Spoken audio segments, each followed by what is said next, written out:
आज शिक्षक दिवस आहे आणि त्यानिमित्ताने शिक्षकांच्या समस्यांवरती आपण प्रकाश टाकतोय। ब्रेकवर जाण्यापूर्वी जे काही समस्या होत्या त्या संदर्भात बोलण्यासाठी आपल्यासोबत आता योगेश बन सर कार्यवाह आहेत महाराष्ट्र शिक्षक परिषदेचे। योगेशजी, स्वागत आहे आपलं मोहीममध्ये आजच्या। योगेशजी, आतापर्यंत जो काही रिपोर्ट बघितला, शिक्षकांच्या ज्या काही समस्या बघितला, आज स्वातंत्र्य मिळून किती वर्ष झाली आपल्याला, आपण खरंच शिक्षक दिन साजरा करतोय की शिक्षक किती दिन आहे हे अधोरेखित होतंय? सर्वप्रथम मी संबंध भारतातल्या आणि महाराष्ट्रातल्या सर्व शिक्षक बंधू भगिनींना शिक्षक दिनाच्या शुभेच्छा देतो। आणि आपण हा जो प्रश्न विचारला आहे, शिक्षक दिन आहे की शिक्षकांचा शिक्षकच दिन आहे, ही गोष्ट खरी आहे की सध्या शिक्षकांची जी स्थिती आहे ती काही फार चांगली स्थिती नाही आहे।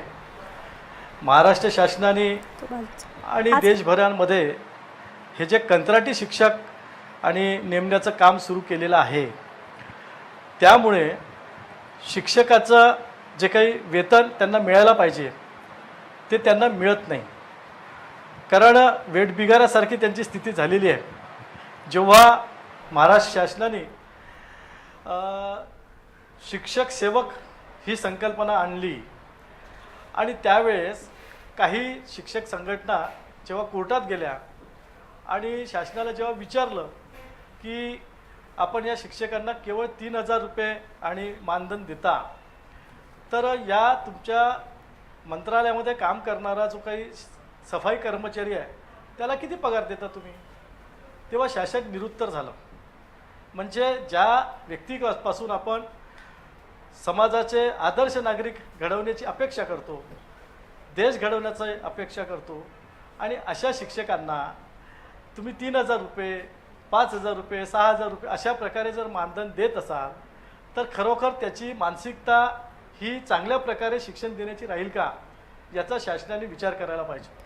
बिलकुल, म्हणजे आपण असं म्हणू शकतो की एनडीएच्या काळामध्ये खरं तर हे कंत्राटीकरण सुरू झालेलं होतं आणि त्या अर्थाने खरं तर मग तेव्हापासून शिक्षकांचं खरं शोषण झालं असं म्हणू शकतो आपण। एकदम बरोबर आहे। शासन काळ कुणाचा होता तो भाग महत्त्वाचा नाही आहे, परंतु जे काही पॉलिसी मेकर आहेत, जे निर्णय घेणारे लोक आहेत, त्या लोकांनी या गोष्टीचा निश्चितपणे विचार केला पाहिजे की आपण ज्या शिक्षकाला गुरुच्या स्थानी मानत होतो आणि तो आपलं तन मन धन अर्पण करून समर्पण भावनेने विद्यार्थी घडवत होता, विद्यार्थ्यांना शिक्षण देत होता, तोच का तुम्हाला नेमका मिळाला की जिथे तुम्ही शिक्षणावरचा खर्च कमी करायचा, शिक्षणावरचं बाजारीकरण करायचं, खाजगीकरण करायचं, आणि जे विद्यार्थी सर्वसामान्य विद्यार्थी तो ग्रामीण भागातला असेल, गरिबाची मुलं असतील, त्यांना चांगलं दर्जेदार शिक्षण मिळायला पाहिजे, याकरता जे शासनाने भूमिका घ्यायला पाहिजे त्या भूमिकेशी फारकत घेतली। भुके पेट भजन नाही होत गोपाल असं म्हणतात, खरं आहे।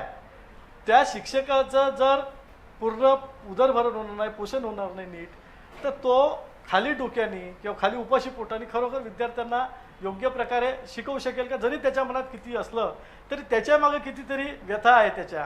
कारण शिक्षकाच्या नियुक्तीपासून सगळ्या त्या प्रक्रियेला प्रारंभ होतो। शिक्षकाची नियुक्ती करताना त्याला नाडवलं जातं, त्याच्यापासून लाखो रुपये उकळल्या जातात आणि तो कसा तरी नोकरीवर लागतो, मग तो 6000 रुपये महिना मिळवतो। मध्येच कुठेतरी पडताळणी संचय निर्धारणाचे विषय येतात आणि त्याची नोकरी धोक्यात असते। मग अशा परिस्थितीमध्ये त्याला जर स्थैर्य नाही आहे तर तो निश्चितपणे विद्यार्थ्यांना जेव्हा अध्यापन करतो, शिकवतो, तेव्हा कुठेतरी त्याच्या मनामध्ये ही भावना असते की नाही, आपण जरी आपण किती मनात ठरवलं तरी शासन आपल्या ह्यावर अन्याय करताय। बिलकुल योगेशजी, तुम्ही आता सांगितलं की जेव्हा निवडलं जातं एखाद्या शिक्षकाला तर त्याची कशी लूटमार होते हे तर आपल्याला सगळ्यांना स्पष्टपणे माहिती, अनेक उदाहरणं आतापर्यंत आपल्या समोर आलेली आहेत। मात्र निवड झाल्यानंतर सुद्धा, त्याला स्थायी केल्यानंतर सुद्धा जी सरकारची आदेशाची प्रत यायला हवी त्याला सुद्धा विलंब होताना दिसतो, त्यावेळी कशी कुचंबना होते या शिक्षकांची? निश्चितपणे कुचंबना होते।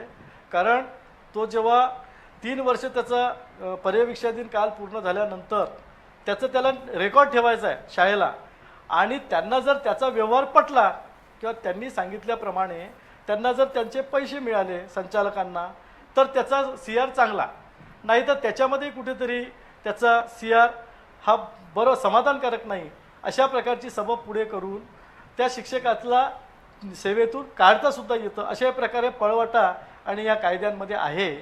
त्याच्यामुळे जेव्हा तो शिक्षक 3 वर्षाचा कार्यकाळ पूर्ण करतो तेव्हा तो चांगला असतो, परंतु त्याचं कंटिन्युएशन करताना, सेवा सातत्य देताना पुन्हा त्याच्याकडून काहीतरी आर्थिक लाभाची अपेक्षा केली जाते शाळा संचालकाकडून, काही अधिकाऱ्याकडून, विभागाकडून सुद्धा त्याची मोठ्या प्रमाणामध्ये अडवणूक होते, नाळणूक होते. आजच एक छोटंसं प्रकरण की एका शाळेतून दुसऱ्या शाळेत एका संस्थेच्या बदली झाली. त्या शिक्षकाच्या बदलीला अजून मान्यताच मिळाली नाही. अडचण कुठेच काही नव्हती, परंतु कुठेतरी ज्या फाईलवर वजन पडत नाही तोपर्यंत ती फाईल पुढे सरकत नाही, त्यामुळे तो शिक्षक पगारापासून वंचित आहे. बिलकुल, म्हणजे लालफितशाहीमध्ये अडकतात शिक्षक हे सुद्धा आपल्याला इथे बघायला मिळतं. योगेशजी, मध्यंतरी एक चित्रपट सुद्धा आला होता निशाणी डावा अंगठा नावाचा, आणि त्यामध्ये हे स्पष्टपणे दिसून आलं होतं की अध्यापनाशिवाय शिक्षकाला इतरही कामं करावी लागतात. मग ते जनगणनेचं काम असो किंवा ढोरांची जनगणना असो किंवा इतर काही, जर एखादा अचानक फतवा जरी निघाला तरी त्यानुसार सुद्धा त्यांना वागावं लागतं, काम करावं लागतं. तर किती तारांबळ उडते शिक्षकांच्या, आणि मुख्य त्यांचा जो उद्देश आहे विद्यार्थ्यांना घडवणं, त्यांना अध्यापित करणं, हा बाजूलाच त्या ठिकाणी राहून जातो. हो, बरोबर, अगदी बरोबर आहे तुमचं म्हणणं. महत्त्वाचा प्रश्न तुम्ही मला विचारला, कारण शिक्षकाचं मुळातच काम आहे अध्यापन करणं, परंतु त्या शिक्षकाला असे काही फतवे आदेश काढले जातात की त्याला गुरंढोरं मोजायला लागतात, जनगणनेचं काम करावं लागतं, मतदार याद्या तयार कराव्या लागतात, त्याच्यानंतर केबल मोजणी. मध्यंतरी तर मुंबईला ते उंदराची बिळं मोजायला सुद्धा शिक्षकांना सांगण्यात आलं होतं.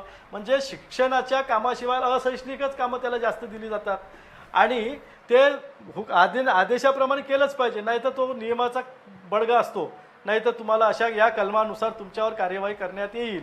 म्हणजे तो शिक्षक विद्यार्थ्यांना शिकवण्याचं सोडून तो अन्य क्षेत्रामध्ये अशैक्षणिकच कामातच जास्त गुंतलेला असतो.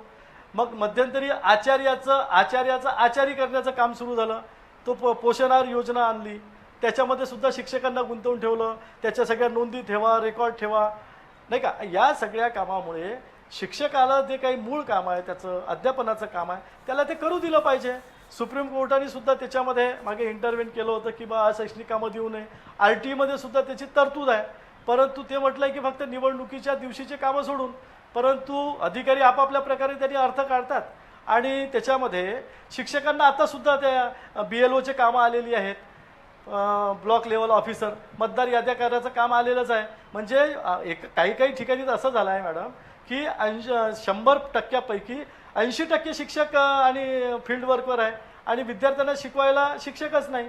मग हा जर आपण RT काढलेला आहे शिक्षका मूलभूत हक्क विद्यार्थ्याचं, तर त्याच्यामध्ये तो हक्कापासून वंचित राहतो. बिलकुल, आणि या सगळ्या समस्यांकडे लक्ष वेधण्यासाठी म्हणून, त्यांचा कैवार घेण्यासाठी म्हणून अनेक संघटना सुद्धा शिक्षकांच्या स्थापन झालेल्या आहेत. मघाशी आपला एक रिपोर्ट होता, त्यानुसार हे इथे स्पष्ट दिसतंय की राजकारण्यांनी तिथे प्रवेश केल्याचं दिसतंय, हायजॅक केल्यात त्या संघटना, आणि जिथे राजकारण जातं तिथे कशी वाताहत होते हे आपल्याला दिसून येतं. याचा अर्थ खरंच न्याय मिळतो का या संघटनांच्या माध्यमातून? कसं आहे मॅडम, असं ज्या विचाराची जी संघटना असेल त्याचा प्रभाव त्या संघटना निश्चितपणे असतो.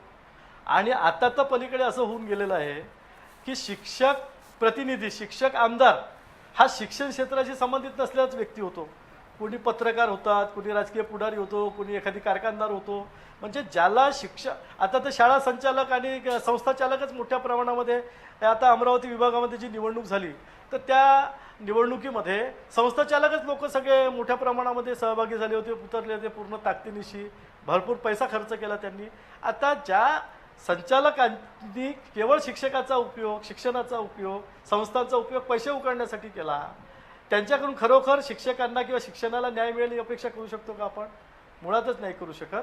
परंतु ही गोष्ट खरी आहे की हे जे शिक्षणाची सध्याची अवस्था आहे किंवा जे सध्या कायदे आहेत, या कायद्यामध्ये बिलकुल योगेशजी, तुम्ही जे म्हणताय ते एकदम वास्तव या ठिकाणी तुम्ही मांडलेले आहेत, आणि ज्या योजना आहेत त्या फक्त कागदावरच राहतात. हे वाक्य आपण नेहमीच आपल्या कानावरती पडतं, मात्र ते वाक्याचा पुनरुच्चार वारंवार करावा लागतो, कारण होत काहीच नाही. आणि मुळामध्ये आजचा जो विषय होता आपला, तो कदाचित ती समस्या लोकांपर्यंत गेली सुद्धा असेल की किती मोठ्या संकट पार करत या शिक्षकांना विद्यार्थी घडवावे लागतात. त्यांच्याकडे नेहमीप्रमाणे दुर्लक्ष केलं जातं. एक चांगला घटक समाजाचा तो वंचित राहिला जातो. योगेशजी, या कार्यक्रमामध्ये तुम्ही आलात आणि पुन्हा एकदा या सर्व समस्यांवरती प्रकाश टाकला, त्याबद्दल तुमचे आभार.